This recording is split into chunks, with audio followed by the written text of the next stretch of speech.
My grandma and your grandma sitting by the fire. My grandma said to your grandma, I'm gonna set your... Okay, so let's get started. The first thing I want to mention is that when you're beading, to work over top of your work surface. You know, it's your table, a coffee table, wherever it is. That way, if you drop beads, I drop a lot, you'll drop them right onto your work surface, hopefully onto your beadboard, rather than the floor, in your lap, down your shirt. So, starting with our tiger tail, keep it attached to the spool when you start. That way, your beads aren't going to come off the opposite end. So, starting with your crimp bead, go ahead and string all the beads on, since we laid them out on our beadboard in the order that they're going to go. Don't put on your clasp or the end pieces just yet. We'll get to that.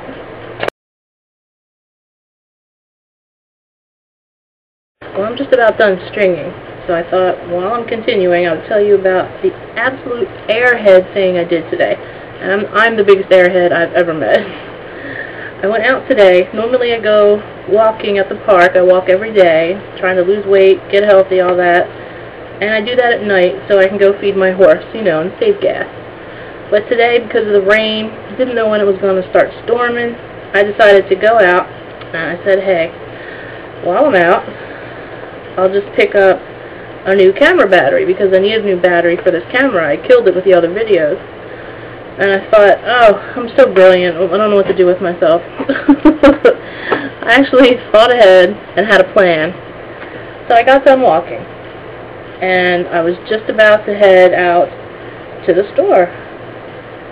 And it hit me, I don't know where I'm going. I said, well, I guess I could go to Kmart or something. I didn't know where I was headed. And then it hit me again. I don't even know what the camera battery looks like. I don't even know what kind of camera it is. Oh, I give myself a headache. I honestly do. But this camera was a hand-me-down from one of my older brothers. I have 3 older brothers. So when they get new stuff, they give me the old stuff, which makes me very lucky. So I didn't feel too bad after that, but I really should have known what I was looking for. I can't believe I'm such an airhead. But I'm just about done stringing. And don't put your clasp on. Not yet. We're almost there. Okay, we're ready to end off the first end.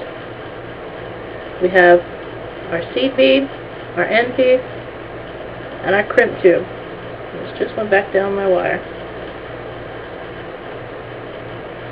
Good thing I still have it on the spool. Now, the wire, back around, through the end piece, through the crimp tube, and you can thread it through the first couple of beads. I don't need too much slack, but you do want a little bit just in case. Now, the cord that goes back through your bracelet, back to the spool, pull that tight to tighten the whole thing up.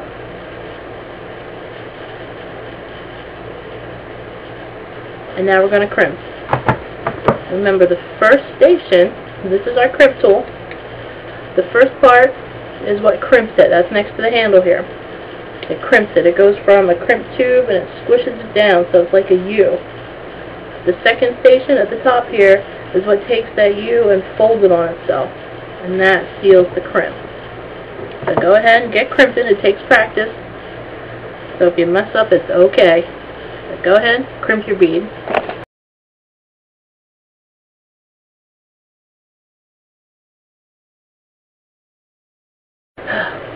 Is that tricky or what?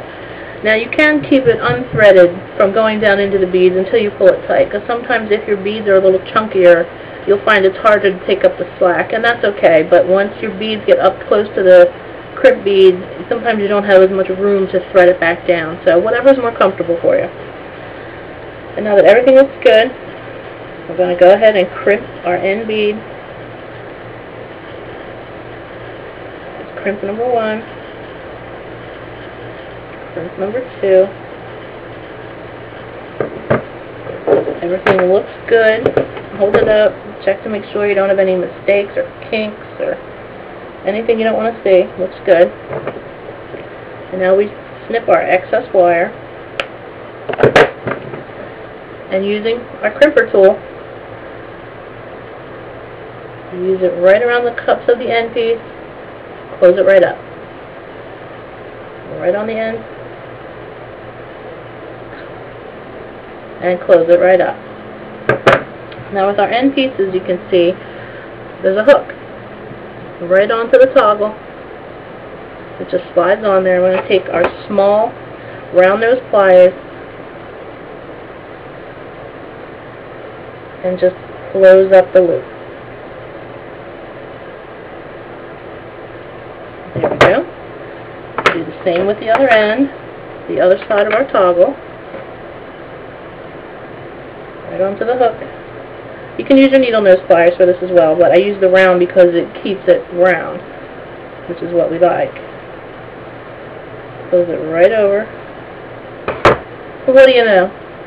We made ourselves a bracelet.